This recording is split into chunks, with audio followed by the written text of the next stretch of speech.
welcome back to Coaches of Louisville. This time we have Coach Damon Smith with us. So thanks for coming. Thank you, Alec. Thanks for having me. Yes, so we're going to kind of jump right into it, and we're going to talk about first how you got into sport. Did you start with running? Did you play other sports growing up?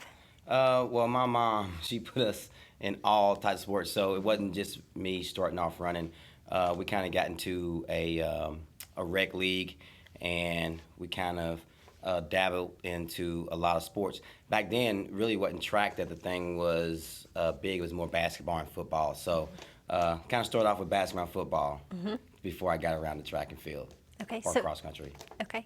So when did you find track and cross country?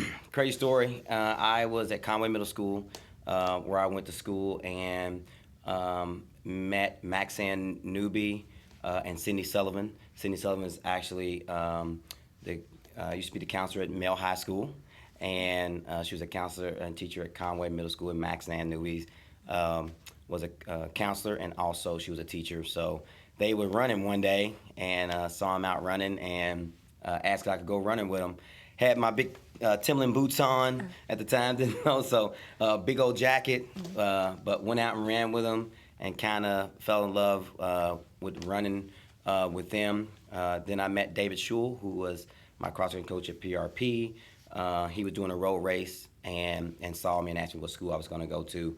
And I was like, I don't know. He's like, I want you to run cross-country. I didn't know what cross-country was. I was like, I don't know. Do I want to run across the country? You know, that was the running joke because I didn't know what it actually was. So ended up going to PRP and running cross-country for him. So he's those are the kind of people that molded me into pushed me into running and molded me into the runner I was. If it wasn't for them kind of pushing me into it, I probably wouldn't have done it. Right. So what did you like about cross country and track as an athlete? Well, at first, like I said, I started off with cross country, so track wasn't even in the picture. It was cross country. I love the camaraderie that you had with your teammates. You're getting on a bus and you sit on the bus and you have all these conversations. You have a good time, go on a long run, getting to know people. You really create big bonds with people when you have to sit in a van and drive or go on a 10-mile run and actually talk. So I love that part of it, just getting to know someone and having a good time on a run or listening to music. Especially back then was Casey Kasem. So it's funny, we be listening to Casey Kasem talk, what is Top 40 or whatever it was, and we'll go into a different county and it'll start over. So we already knew what the song was going to be coming up. But that was a fun part for me. Okay, cool. So then transitioning from running, like yourself, how did you get into coaching? What made you want to become a coach? Once again, David Schul, when I graduated from high school, I came back to him. I actually got the job at Conway Middle School. And once again, I was really young. I was really young. And they actually didn't want to hire me at Conway Middle School because I was so young. But I knew the staff there, and the teacher was like, oh, you need to hire him. He's a great guy. And so they kind of hired me. I got into, I was still running, got back with Coach, and he brought me on as an assistant. And then I took over the program at Conway Middle School where I did track, and then I did cross country through David Schul. So my boys and girls ran actually with the PRP cross country team. Okay. So and I just kind of fell in love with it. It was something that I wasn't planning. It's just something that happened and it kind of took off.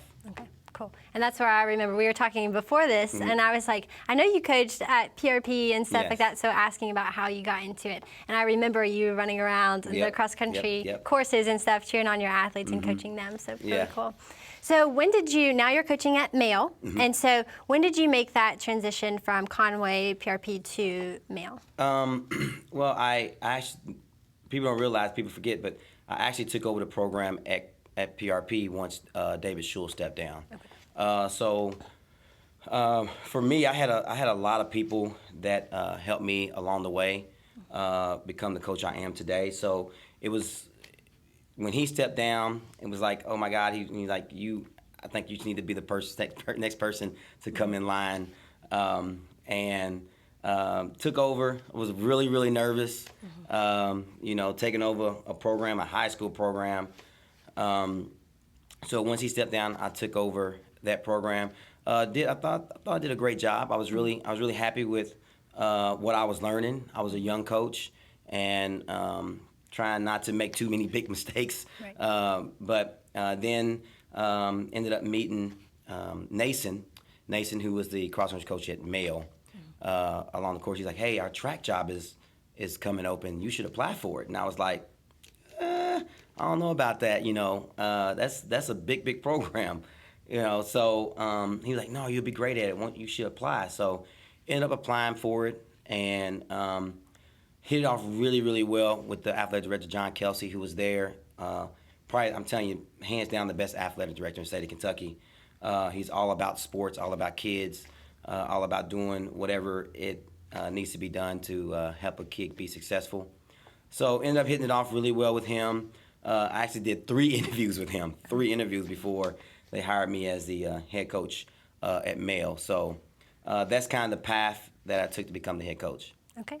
So now at Mayo, you are the head coach of the boys track program and then the women's cross country program. Yes. So tell me about that. How is it coaching the ladies in cross country and then switching over and coaching the guys? I'm sure it's different. Obviously, 2 different things. Track is different than cross country, but then you also throw in the different dynamics of male and female. So right. So I actually stopped coaching cross and went to track because I was actually the cross country coach at PRP, but also the track coach at Conway. So I was initially like, I'm just going to focus on track. I'm going to do track. Ended up coaching track that year. Ended up talking to the girls' coaches and learning some of the girls' names and really getting invested into that. And had a couple athletes talk me into, won't you be the girls' coach? And of course, Nason was in my ear too. I'm doing both. It'd be nice to have somebody do the other one. So they kind of talked me into doing girls cross. Now, it's a big dynamic because, like you said, different dynamic because you have to be so lovey and so like tender when it comes to the girls, and then with the guys, you're like, let's go, let's get it. But it's a good dynamic, great school, great kids. So it's not really too bad. It's just a lot of work, but I love it. Yeah, that's what matters, getting to do that. And then it also switches it up for you, and it's a different challenge. Yes. So let's focus on the women's cross-country program right now, and then we'll switch over to the men's track program. So y'all have had a lot of success, whether it's individuals, teams, both combined. Yes. So what do you think is one of the things that contributes to the success of the athletes in the program? One, I always say that you have to have kids buy into your system. If kids buy into your system, you will be successful, both the athlete and the coach. So with me, I had a group of kids to start off with that was passionate, wanted to do really well, and that kind of set the tone for the girls cross country program. Had some girls come through once again that people didn't know, but they bought in to my program. I had this past summer, I got to see 4 girls run Division I cross country state championship at EP Tom Sawyer. As a head coach, that is amazing to have 4 Division I athletes running the cross country championship. So that's what it's about. They kind of set the tone. It wasn't me. I always say I'm just a cheerleader, trying to give these kids something to run for, and they did that. Maggie Kuiper, Caitlin Lacey, Madison Messina. They kind of started that trend of the success that we have right now. Finished the highest in school history. Finished second in the state meet in 2015. So, like I said, they kind of set that bar. Yeah. So I always enjoy getting to talk to your athletes. A lot of them come in here for shoes, or we even see them at meets because we work a lot of meets, and they just talk about what fun they have on the team. And I think that contributes a lot to team success. It's one thing, yes, you have to buy into the program and what the coach is telling you to do and what's being put out in front of you, but also when you have a team that's a close-knit team and a team that will fight for each other. Because in cross country, yes, it's individual, but it's team, because on the team scoring side, if you're not getting that next place, it can make or break where you are within those teams standings. So when you have people that care about each other, then they're willing to fight and go to that next level or that breaking point within themselves to do it for their team. So we build and we're all about family. So if you're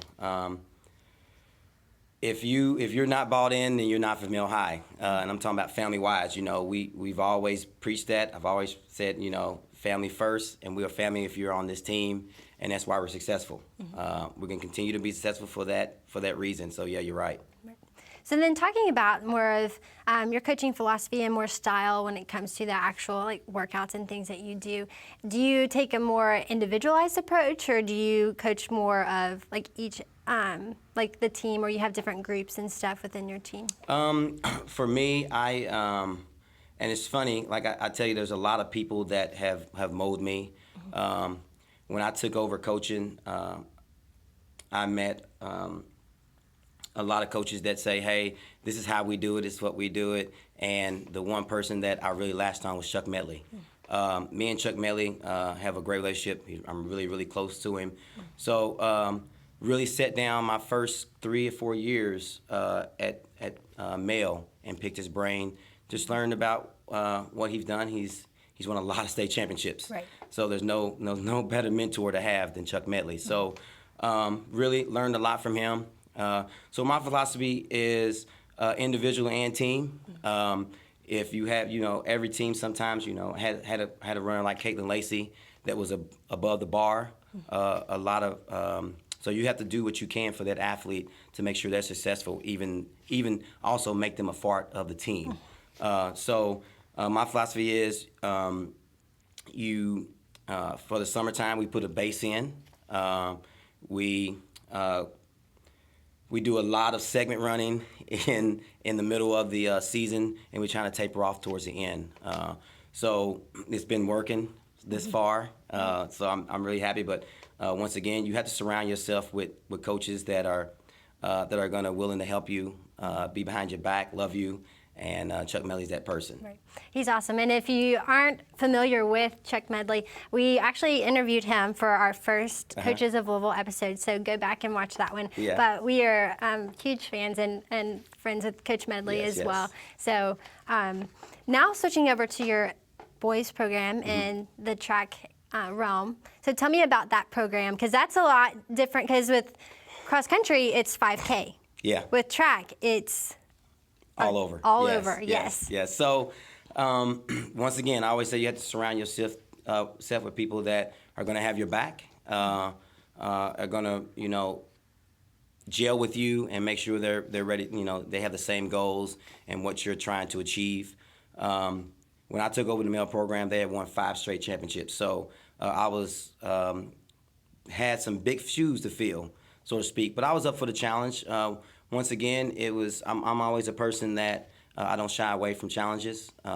It was the first couple years were really, really tough for me mentally. But once again, you had a lot of people that said, "Hey, stick in there to be okay. If you need something, talk." But for me, I surrounded myself with people that wanted to have my back, and I wanted to have theirs, and we're rolling right now.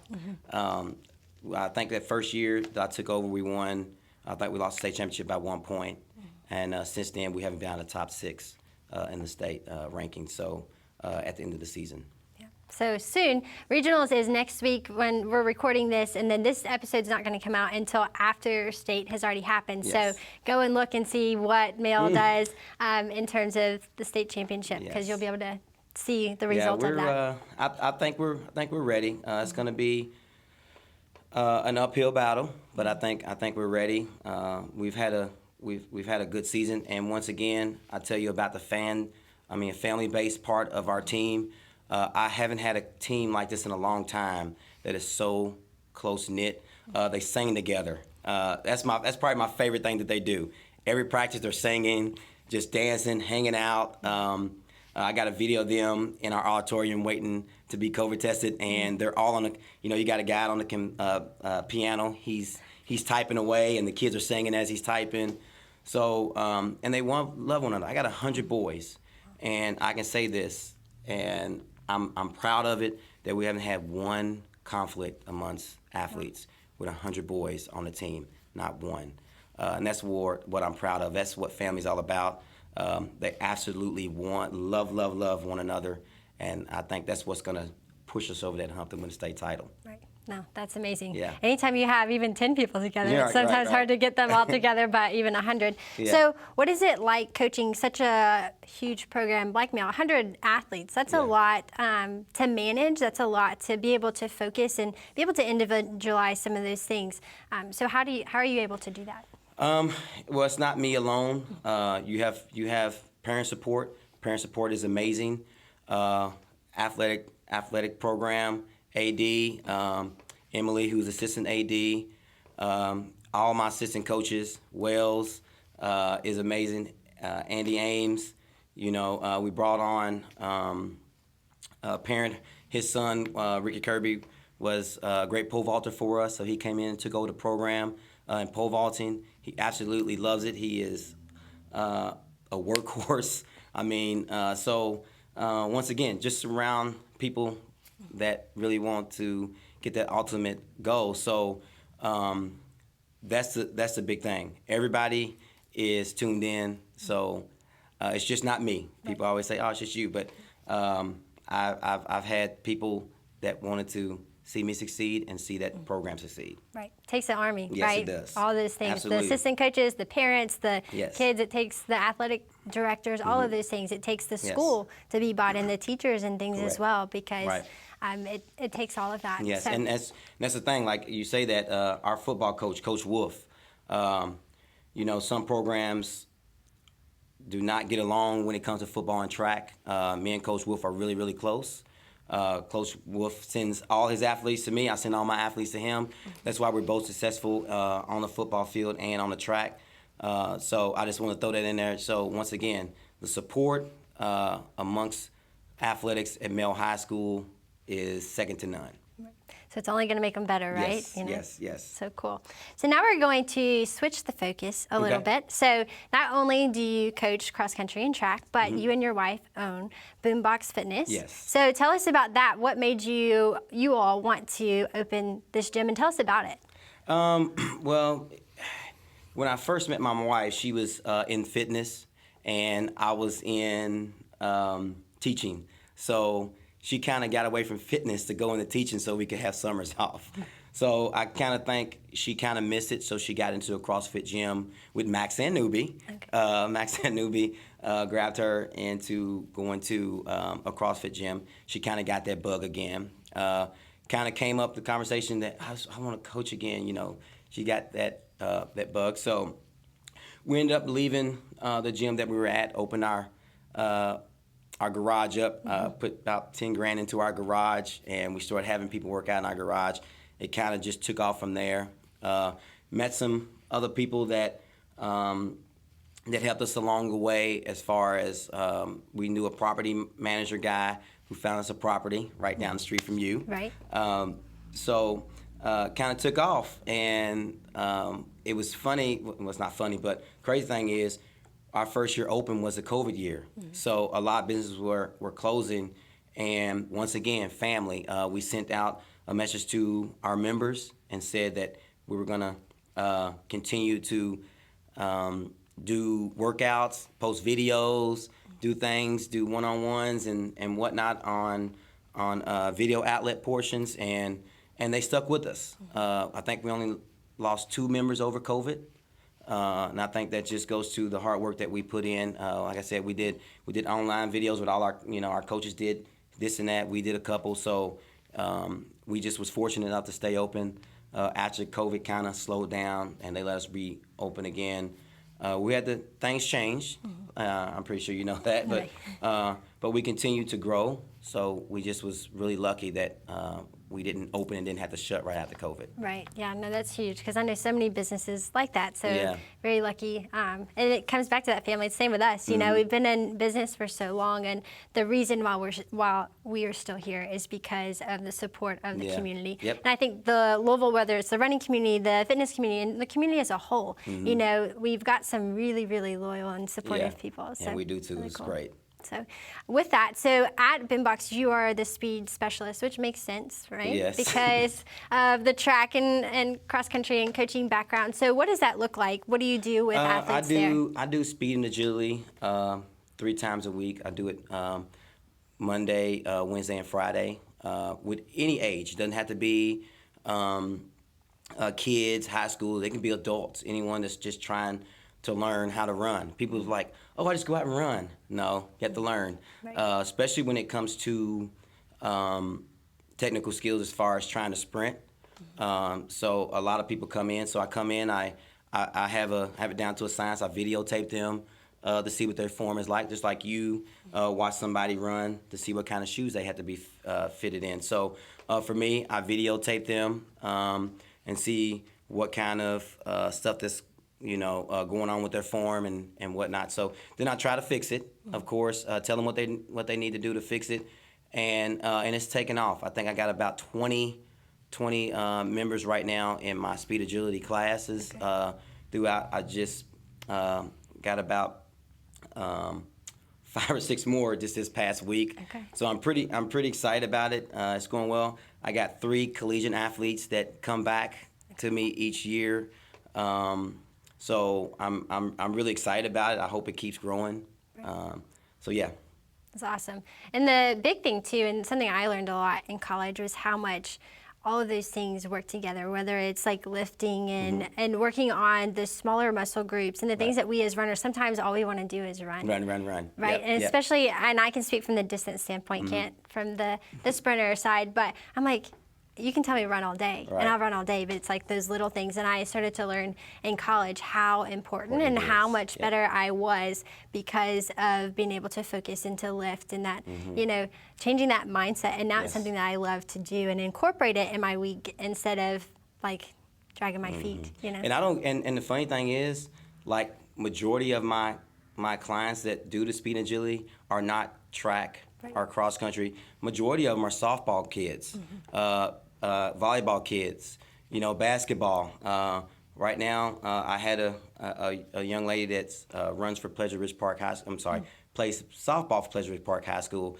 In 1 year, she went from the 10th fastest on her team to number 1 and number 2. So her and the girl trades off a little bit as far as speed. Just changing her form and what she's doing.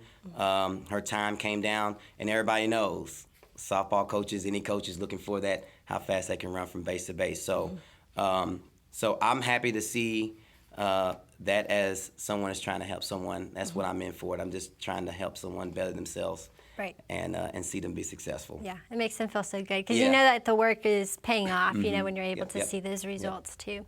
So another shift. So your kids are growing, and I know your son is running track. Yes, both of them. Okay, I knew we had talked not too long ago, and your son was in here. So what is it like now being a parent of kids who are enjoying the sport that you enjoy? Yeah, and here's the thing, like they both just now, yesterday, finished the elementary state championships.